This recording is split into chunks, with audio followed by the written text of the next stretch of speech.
बहुत समय पहले प्राचीन भारत में विक्रमगढ़ नाम का एक राज्य था, जहां एक निर्दयी और क्रूर राजा विकराल सिंह का शासन था। राजा हर दिन एक नई लड़की से विवाह करता और अगले ही दिन उसे फांसी पर चढ़ा देता। राजा के इस बर्बर व्यवहार से राज्य की प्रजा और उसके मंत्रीगण अत्यंत दुखी थे, परंतु किसी की हिम्मत नहीं थी कि वे राजा का विरोध कर सकें। राज्य में हर ओर डर और सन्नाटा छाया रहता था। राजा के इन कर्मों का कारण कोई नहीं जानता था। दक्षिणी छोर पर स्थित घने जंगलों में एक बूढ़ा जादूगर अपनी बेटी कोमल के साथ रहता था। वह राजा की क्रूरता से परिचित था, इसलिए समय रहते नगर छोड़कर जंगल में बस गया। कोमल एक बेहद सुंदर, बुद्धिमान और दयालु हृदय वाली लड़की थी। वह अपने पिता के पास आने वाले हर व्यक्ति की मदद करती और बीमारों के लिए औषधियां तैयार करती थी। अगर कोई दुखी आत्मा उसके पास आती तो वह अपनी बातों से उसे सुकून देती।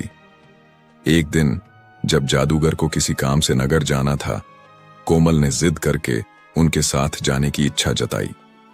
जब दोनों नगर के प्रवेश द्वार पर पहुंचे तो उन्होंने देखा कि नगर के लोग रोते बिलखते राजा को बददुआ देते हुए एक लड़की के शव को लिए आ रहे थे। बूढ़े जादूगर ने यह दृश्य देखा और तुरंत सारा मामला समझ लिया। उसने अपनी बेटी से वहां से चलने का आग्रह किया, परंतु कोमल ने रोते हुए लोगों को देखकर अपने कदम पीछे नहीं हटाए। आई कोमल बोली, पिताजी, मुझे पहले यह जानना है कि ये लोग इतने दुखी क्यों हैं और राजा को क्यों कोस रहे हैं। जादूगर ने बहुत समझाया, पर कोमल वहां से हटने को तैयार नहीं हुई। उसने कुछ लोगों से इसका कारण पूछा।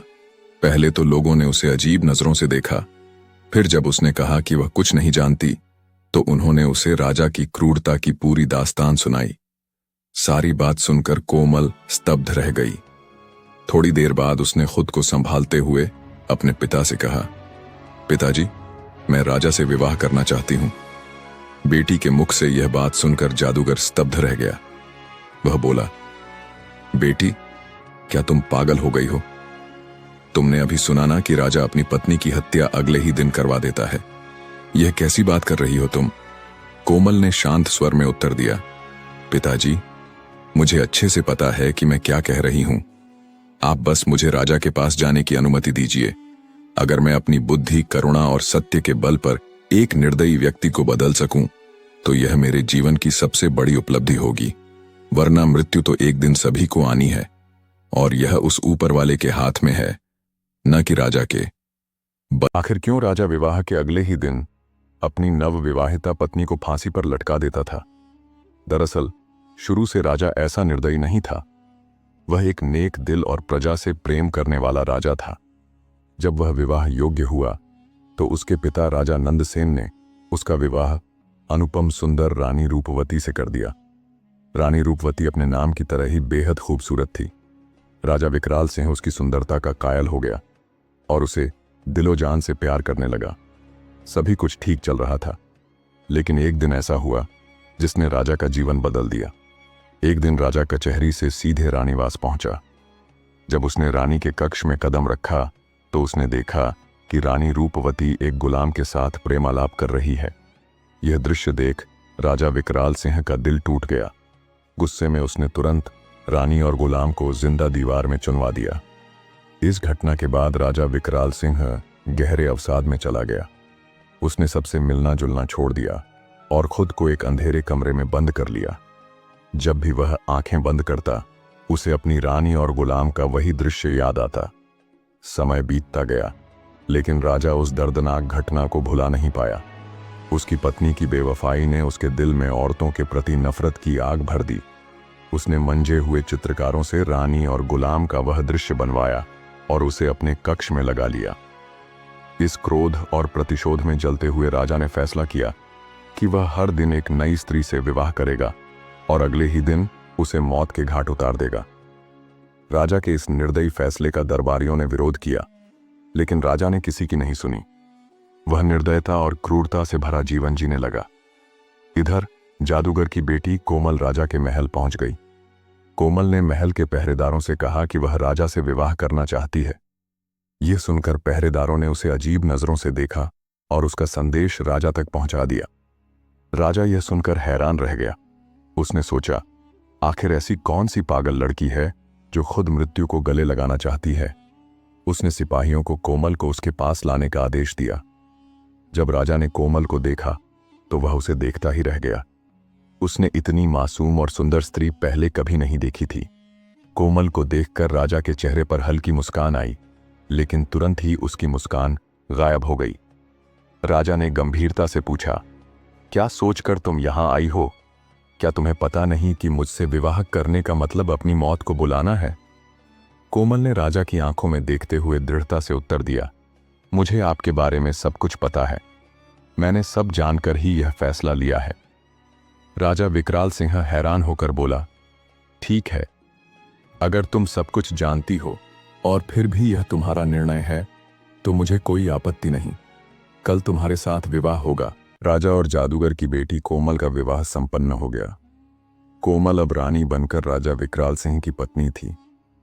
पहली रात कोमल 16 श्रृंगार करके सुहाग सेज पर बैठी राजा का इंतजार कर रही थी। जब राजा अपने कमरे में आया और दुल्हन के रूप में सजी कोमल को देखा तो उसकी खूबसूरती देखकर वह कुछ पल के लिए ठहर गया, मगर तभी उसकी नजर दीवार पर लगी अपनी पहली पत्नी की तस्वीर पर पड़ी। तस्वीर देखते ही उसकी पुरानी यादें ताज़ा हो गईं और औरतों की बेवफाई का गुस्सा उसके चेहरे पर लौट आया।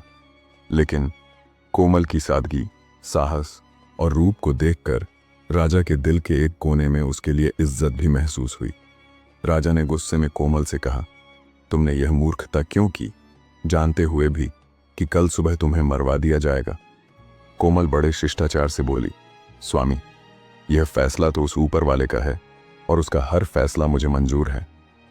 राजा गुस्से से बोला, सुबह तुम्हारे साथ क्या होगा, ये जानने के बाद भी तुम्हें डर नहीं लग रहा? कोमल शांत और विनम्र स्वर में बोली, महाराज, मैं यह अच्छी तरह जानती हूं कि सुबह होते ही आप मुझे मरवा देंगे, लेकिन आज की रात मेरी है। मोहब्बत की खुशी को लंबाई से नहीं, उसकी गहराई से नापा जाता है। राजा ने गंभीर होकर कहा, तुम्हारी इन बातों का मुझ पर कोई असर नहीं होगा। कोमल ने आदर से कहा, स्वामी, मैं आपकी पत्नी हूं, चाहे एक रात के लिए ही सही। इस नाते इस रात पर मेरा अधिकार है। सुबह आप जो चाहें करें, पर अभी के लिए अपने गुस्से को त्याग दें और शांत हो जाएं। कोमल की बातों ने राजा का क्रोध शांत कर दिया। वह कमरे में रखी कुर्सी पर जाकर बैठ गया। कोमल मुस्कुराकर बोली, महाराज, आज की रात आपका मन बहलाने के लिए मैं आपको क्या सुनाऊं? कोई किस्सा, कोई शेर शायरी या कोई गाना? राजा ने ठंडे स्वर में कहा, तुम इस रात की मालकिन हो, जो चाहो सुनाओ। चलो, कोई किस्सा सुनाओ। कोमल ने अदब से सिर झुकाया और कहा, जी महाराज। और फिर उसने किस्सा सुनाना शुरू किया। एक व्यापारी था जिसकी पत्नी, एक जवान बेटी और 2 छोटे बेटे थे। बेटी की शादी की चिंता उसे हर समय सताती रहती। वह पैसे जोड़कर धूमधाम से विवाह करना चाहता था। एक दिन उसे व्यापार के सिलसिले में परदेश जाना पड़ा। सफर लंबा था, इसलिए घर वालों से कुछ ही दिनों में लौटने का वादा करके निकल पड़ा। जाते समय उसकी बेटी ने उसे खजूर दिया और कहा, बाबा, सफर लंबा है, भूख लगे तो खा लेना। बेटी के दिए खजूर लेकर व्यापारी यात्रा पर निकल पड़ा। तेज धूप और लंबा रास्ता तय करने के बाद वह थक कर चूर हो गया। रास्ते में उसे एक कुआं नजर आया। उसने सोचा, थोड़ी देर यहीं विश्राम कर लूं, आराम से खजूर खा लूंगा और शीतल जल पीकर आगे बढ़ूंगा। ये सोचकर वह कुएं के पास बैठा और खजूर खाने लगा। खाते खाते अचानक उसके हाथ से एक खजूर छूटकर कुएं में गिर गया। खजूर गिरते ही कुएं का साफ पानी लाल खून में बदल गया। तभी कुएं के अंदर से एक भयंकर दैत्य प्रकट हुआ, जिसकी लाल आंखें क्रोध से जल रही थीं और हाथ में धारदार तलवार थी। व्यापारी की हालत खराब हो गई। भय से कांपते हुए उसने देखा कि दैत्य गुस्से से गरज रहा था। दैत्य चिल्लाया, मैं तुम्हें नहीं छोड़ूंगा, तुम्हें टुकड़े टुकड़े कर दूंगा। व्यापारी घबरा गया और बोला, हे दैत्य, मैंने तुम्हारा क्या बिगाड़ा है? तुम मुझे क्यों मारना चाहते हो? दैत्य गुस्से से बोला, ए इंसान, जो खजूर तुमने कुएं में गिराया वह मेरे मासूम बेटे के गले में अटक गया, जिससे उसकी मृत्यु हो गई। व्यापारी हाथ जोड़कर बोला, मुझे माफ करें दैत्यराज, यह गलती अनजाने में हो गई। मैंने आपके पुत्र को देखा भी नहीं। दैत्य क्रोधित होकर गरजा, हम राक्षस तुम्हारी आंखों को नहीं दिखते, तुम्हें ध्यान रखना चाहिए था। अब तुम्हारी मृत्यु निश्चित है। गलती से हो या जानबूझकर, गुनाह तो गुनाह होता है। अब मैं तुम्हें मारकर अपने पुत्र की मृत्यु का बदला लूंगा। खून के बदले खून ही न्याय है। बेचारा व्यापारी रोते हुए बोला, अगर मेरी मृत्यु से तुम्हारा बदला पूरा होता है तो मैं तैयार हूं, लेकिन मेरी एक शर्त है। दैत्य बोला, कौन सी शर्त? व्यापारी भारी मन से बोला, मेरे ऊपर बहुत जिम्मेदारियां हैं। मैंने लोगों से कर्ज लिया है जिसे चुकाना है। मेरी बेटी की शादी करनी है। मुझे बस इतना समय दे दो कि मैं अपनी जिम्मेदारियां पूरी कर लूं, फिर मैं स्वयं तुम्हारे पास आ जाऊंगा। यह सुनकर दैत्य सोच में पड़ गया। इसी बीच सवेरा हो गया। रानी किस्सा सुनाना बंद कर देती है। राजा अधीर होकर पूछता है, बताओ, दैत्य ने व्यापारी को मार दिया या समय दे दिया? रानी मुस्कुराकर बोली, महाराज, रात खत्म तो बात खत्म। राजा बोला, कम से कम इतना तो बता दो, दैत्य ने उसे छोड़ा या नहीं? रानी बोली, हे राजा, कहानी लंबी है, बताने के लिए वक्त चाहिए, और अब वक्त समाप्त हो चुका है। यह सुनकर राजा गहरी सोच में पड़ गया। कुछ सोचने के बाद राजा अपनी नवविवाहिता रानी से कहता है, तुम चिंता मत करो, हम वक्त को रोक देंगे। तुम्हें एक दिन की जिंदगी और प्रदान करते हैं। अब तुम अपना किस्सा सुनाओ। यह सुनकर रानी बोली, नहीं मेरे स्वामी, किस्से तो रातों को सुनाए जाते हैं। सुबह का वक्त हो चला है, आप अपने राजसी कार्य कीजिए। आगे का किस्सा तो मैं रात को ही सुनाऊंगी। रानी की यह बात सुनकर राजा सोचता है, अब तक कितनी ही लड़कियां मेरे पास आईं और मौत के घाट उतार दी गईं। सबके चेहरों पर मौत का भय साफ नजर आता था, पर इसके चेहरे पर तो भय नाम की कोई चीज ही नहीं है। खैर, इसका किस्सा मुझे दिलचस्प लगा है, इसीलिए इसकी जान सिर्फ आज के लिए बख्श देता हूं। कल इसका भी वही हाल होगा। राजा वहां से चला जाता है और दिन भर अपने राजसी कार्यों में व्यस्त हो जाता है। उधर रानी अपने हाथ जोड़कर ऊपर वाले से प्रार्थना करती है, हे प्रभु, मेरे पति को सद्बुद्धि देना, उनके इन पाप कर्मों को क्षमा करना और उन्हें सही रास्ता दिखाना। शाम का वक्त हो जाता है।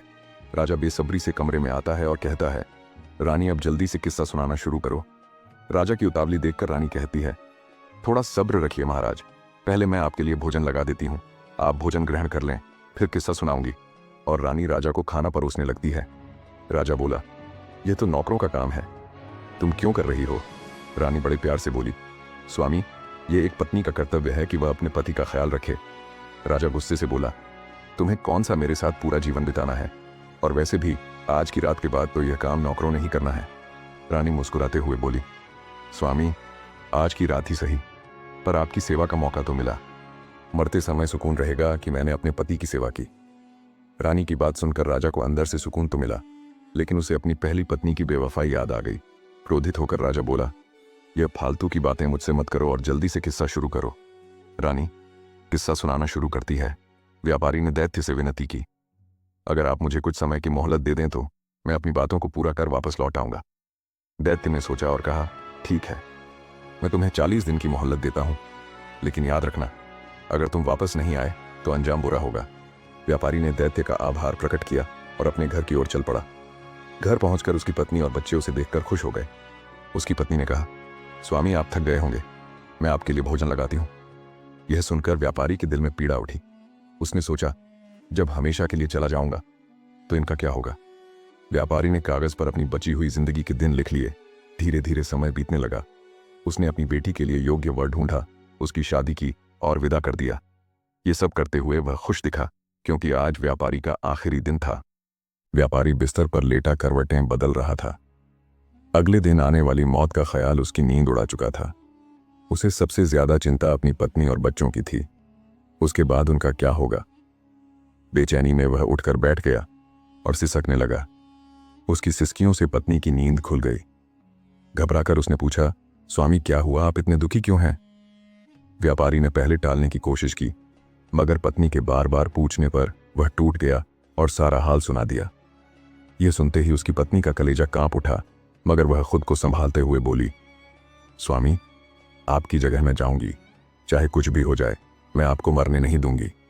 राजा बीच में बोल पड़ा, क्या गजब की नारी है, ऐसी निष्ठावान पत्नी पर तो स्वर्ग के देवता भी नतमस्तक होंगे। रानी मुस्कुराई भी सही कहा, महाराज, लेकिन कुछ स्त्रियों की गलतियों का दोष सभी को दिया जाता है। राजा यह सुनकर सोच में पड़ गया। रानी ने आगे कहानी सुनाई। व्यापारी ने अपनी पत्नी को समझाने की बहुत कोशिश की। तुम ऐसा मत कहो प्रिय, मैं तुम्हें इस संकट में नहीं डाल सकता। ये मेरी गलती थी, मुझे ही सजा भुगतनी होगी। तुम बस बच्चों का ख्याल रखना।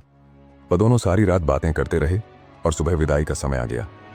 व्यापारी भारी मन से अपनी पत्नी और बच्चों को गले लगाकर निकल पड़ा। लंबा सफर तय कर वह उस स्थान पर पहुंचा जहां वह दैत्य मिला था। उसने आवाज लगाई, हे दैत्य, मैं आ गया हूं, अपने वचन के अनुसार मेरी जान ले लो। दैत्य प्रकट हुआ और गंभीर स्वर में बोला, हे मनुष्य, तुम सचमुच बहादुर हो, लेकिन मैं तुम्हें नहीं मारूंगा, क्योंकि मैंने तुम्हें माफ कर दिया है। जब तुमने मुझसे समय मांगा था तब मुझे संदेह था, इसलिए मैं छिपकर तुम्हारा पीछा कर रहा था। तुम्हारी हर बात सत्य निकली। अब जाओ, अपनी पत्नी और बच्चों का ध्यान रखो, उनके बिना तुम्हारा परिवार अधूरा है। व्यापारी के चेहरे पर अविश्वसनीय खुशी छा गई। उसने हाथ जोड़कर दैत्य का आभार प्रकट किया। जब कहानी समाप्त हुई तो राजा भावुक हो चुका था। रानी ने प्यार से कहा, महाराज, हर स्त्री एक जैसी नहीं होती। जब तक आप अपने कमरे से उस तस्वीर को नहीं हटाएंगे तब तक आपकी पीड़ा भी खत्म नहीं होगी। राजा ने तुरंत अपनी बेवफा पत्नी की तस्वीर फाड़कर फेंक दी और रानी का हाथ थामकर बोला, हे रानी, तुम धन्य हो, आज तुमने मेरी आंखें खोल दी। रानी बोली, हे महाराज, यदि आपको मुझे मारना ही है तो अपने हाथों से मारिए, किसी सिपाही से नहीं। मुझे यह स्वीकार नहीं कि कोई और मुझ पर हाथ डाले। यदि आपके हाथों मरूंगी तो मेरी आत्मा को शांति मिलेगी। राजा ने गहरी सांस ली और कहा, नहीं मेरी प्रिय, मैं तुम्हें कुछ नहीं करूंगा। तुमने मेरे भ्रम को तोड़कर मुझे अंधकार से बाहर निकाला है। तुम मेरे लिए देवी समान हो। जितने पाप मैंने किए हैं शायद ईश्वर भी मुझे क्षमा न करे, लेकिन अब मैं अपने शेष जीवन में केवल खुशियां बांटना चाहता हूं, अपनी प्रजा और तुम्हारे साथ। इधर जब जादूगर को पता चला कि उसकी बेटी न केवल सुरक्षित है बल्कि राजा की प्रिय रानी बन गई है, जिसने राजा को एक नेक इंसान बना दिया, तो उसकी खुशी का ठिकाना न रहा। राजा विकराल सिंह और रानी सुदक्षिणा ने हंसी खुशी अपना जीवन व्यतीत किया। व्यापारी ने अपनी गलती की सजा स्वीकार की, लेकिन उसकी पत्नी और बेटी की निष्ठा और प्रेम ने उसे सही राह दिखाई। राक्षस ने उसकी सच्चाई और समर्पण को देखकर उसे माफ कर दिया, जिससे वह सुरक्षित घर लौट सका। राजा ने रानी की बुद्धिमानी और बलिदान को पहचाना, जिससे उसने अपनी पुरानी पीड़ा से मुक्ति पाई। ये कहानी हमें सिखाती है कि सच्चे प्रेम और नैतिकता की शक्ति से जीवन में बड़ा परिवर्तन लाया जा सकता है। कहानी को लास्ट तक सुनने के लिए धन्यवाद मित्रों। कमेंट में बताएं कि आपको यह कहानी कैसी लगी, और अगर कोई कहानी है जिसे आप वीडियो में देखना चाहते हैं तो ज़रूर बताएं।